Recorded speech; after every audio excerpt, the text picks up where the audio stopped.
Hi, everybody watching out there in Facebook, Twitter, and Instagram. It is the topic we all have been, dreading, but wanting to talk about. It's the rising rents in New York City. It just seems like it's getting worse and worse, and our salaries are not going up any. So here we are. We are bringing in the experts to talk to us a little bit about why it's happening and what should we do if we're right now struggling to pay our rent. And isn't that always the case? I'm so happy to have you. Tonight we're speaking with Matthew Bizzarro, the CEO and licensed real estate broker for the Bizzarro Real Estate Agency, to answer all of our burning questions. We've done so many of these shows, but it feels like this show is so important because this is the biggest rent hike we've seen since 2013. So we're not exaggerating here. We're all feeling it. So if you're feeling it, if you have a question for Mr. Bizzarro, if you want to talk to us about your story, if you have a story for us, you know what to do. Comment below, share this, like this, use your emojis. We're going to get a lot of, bad emojis on this one. But Mr. Bizzarro, what is going on? What is causing this? Well, it's simple. Really, if you break it down, it's supply and demand. Because right now, with New York City being back and everybody wanting to come, which is awesome, right? We've been through a lot. Yeah. But right now, the supply of apartments is very low, and the demand to be in apartments is insanely high. I mean, if you break down the numbers, we are looking at inventory for vacant apartments right now is 46% lower than it was this time last year. And vacancy rate, before we get to the prices here, vacancy rates are under 2% for the last 7 months straight. So what happens when the amount of people way outpaces the amount of apartments is rents increase. And you can see almost across the board, we're looking 25% in most of the boroughs. You know, the Queens 2-bedroom, 22%. Yeah. I want to make sure if someone from the Bronx is watching that they don't feel left out, because the Bronx, you say, is experiencing the exact same. 100%. Right. We love our folks in the Bronx. And Staten Island, if you're watching, we love Staten Island as well. They actually went down just a percentage, but it's still pretty high to live anywhere in New York City, just FYI. What are the numbers that we're looking at here? So, I mean, we're looking across the board, especially if we dive right here into Brooklyn. These are the changes. The chart you're looking at is the changes from July last year to July this year. Oh, my God. And we're seeing a Brooklyn studio increase. Now, this is the median average, right? Which means some have gone up more, but almost 22%. 1 bedrooms, almost 25%. 2 bedrooms, 27%. And that's crazy. And, you know, Tina Barnett, thank you for watching. New York City should be ashamed of the way they let rent hikes occur. So glad I left. Tina just left. Are we seeing that too? We are seeing a lot of folks leave. But actually, you know, the flip side of what's also creating this problem is a lot of the folks that left in the early COVID times, they're coming back, or their jobs are requiring them back. And a lot of people are trying to come back. And now what they're finding is there isn't vacant apartments for them. Okay, let's look at these numbers. So Manhattan non-doorman studio, crazy, back in July, right, 2256. And now July of this year, 27, jumped almost $500. And then that's a 20% change just for a non-doorman studio apartment. And we know how small these studio apartments are, right? I love the apartments when I walk in and I can touch the walls. Yeah. You know? But that's the reality. You know, some folks don't need a lot of space, but we're even seeing a 20% increase on studios. And that's usually the least desirable apartment to rent. And we're seeing 20% increase on it. So are there any perks here to these numbers? Anything that we always like to look at the positives. Are any positives in any of these numbers? Well, the positives are, hopefully, for the folks that were in less expensive rents for the last 2 years and they're being corrected, we're going to look at the positive as hopefully you've been able to live in that apartment for the last 2 years at a relatively cheap price because you did take that chance during the height of COVID. Right, we did, and we tried to pay our bills. Many of us struggled to do that. David, hi, watching. Robert, Michael, a lot of people are commenting right now. Sin Nicole said they raised her rent by $250, and Tiffany Kaput says, and yet the affordable housing lottery is accommodating high income residents in 80% of apartments, especially in the Bronx, feeling the pinch. Now, I'd like to, if we could, Ayanna Harry, one of my colleagues, spoke to a recent college grad wanting to move into the city. Here's what they had to say. Harlem, East Harlem, Washington Heights, Hamilton Heights, all of these neighborhoods have wonderful, wonderful housing stock. We spoke with Max Italiander. He's packing up his place in Rochester, hoping to make the move to Manhattan, but finding an apartment there isn't fun. And when Max does find an apartment listing that fits into his recent college graduate budget, I contact the seller and I get, oh, hey, we already rented this. And the rising rents haven't just impacted Manhattan tenants.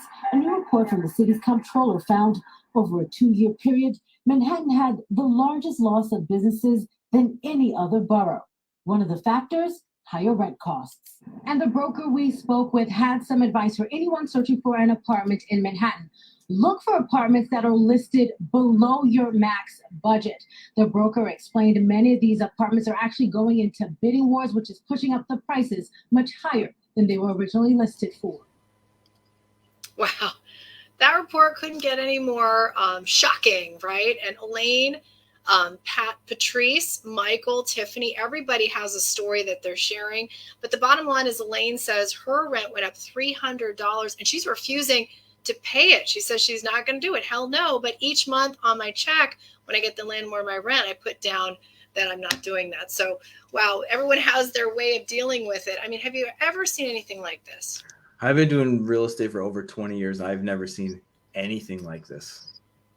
Wow. It's incredible. I mean, we used to, the bidding wars used to be on sales, and now they've totally switched to rental apartments. When rental apartments are going $300, $400, $500, $600 above asking price sometimes, depending on people's desperation to get in. All right. So now we always like to be solution-based here at Pix 11. Absolutely. What can renters do? You came up with some great tips for us. Tell us. Yeah. So here is my professional advice.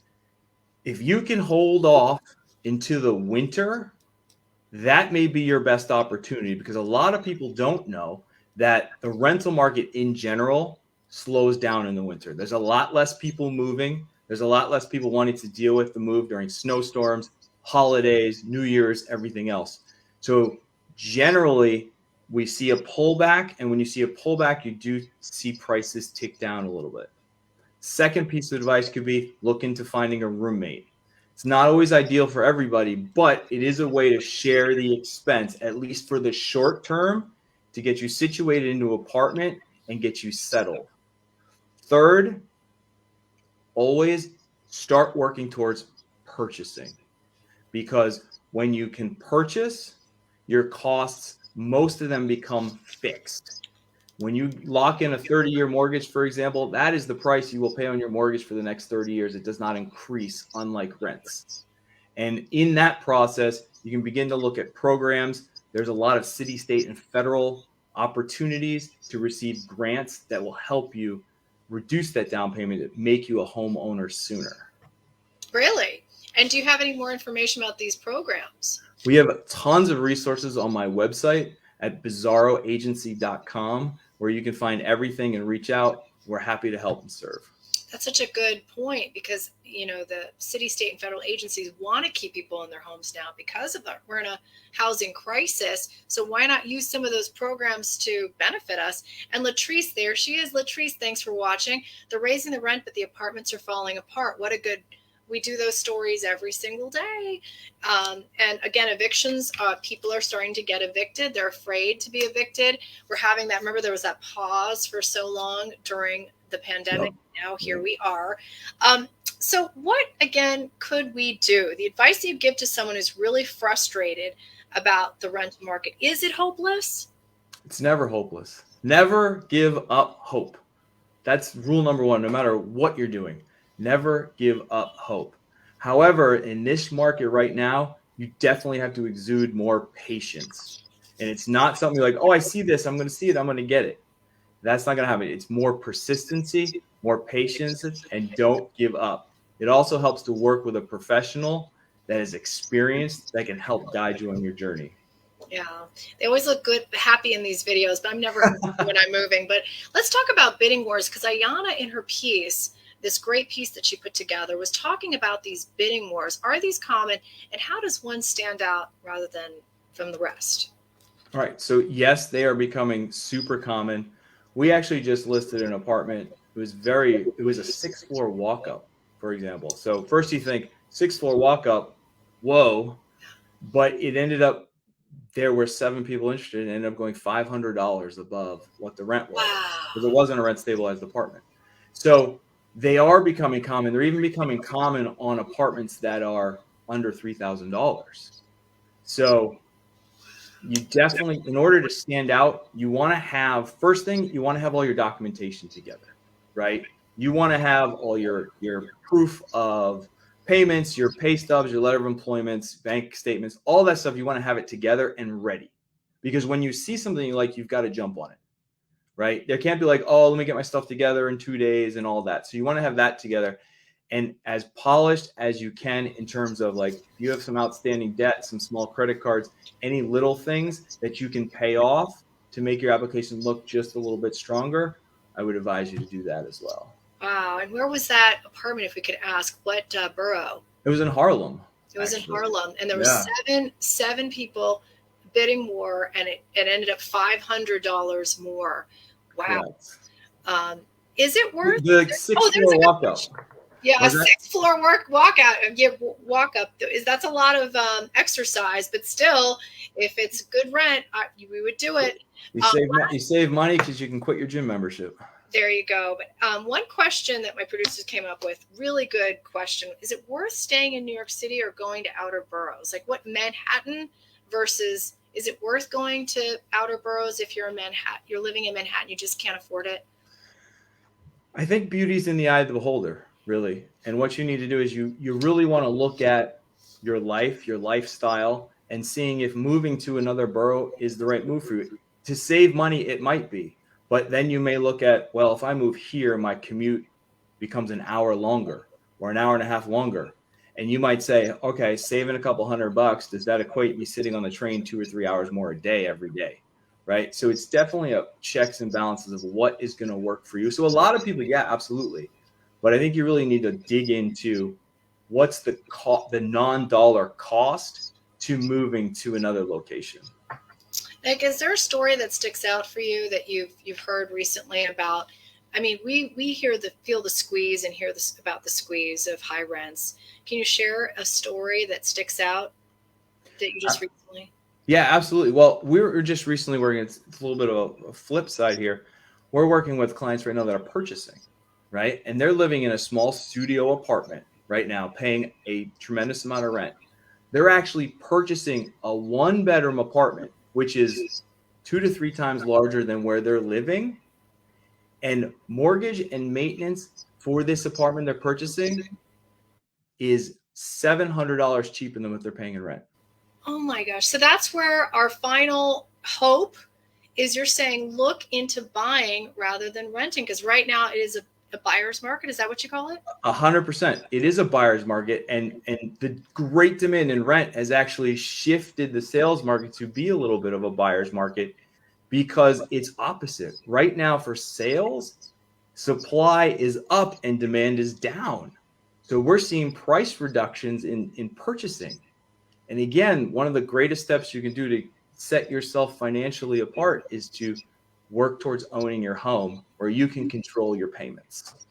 And I can't help but think COVID had something to do with it. People are afraid to commit because they're not sure if we're going to go on a lockdown again. So maybe we're just going to rent in New York City or in the boroughs right now. It's all mental, isn't it? Real estate's really mental.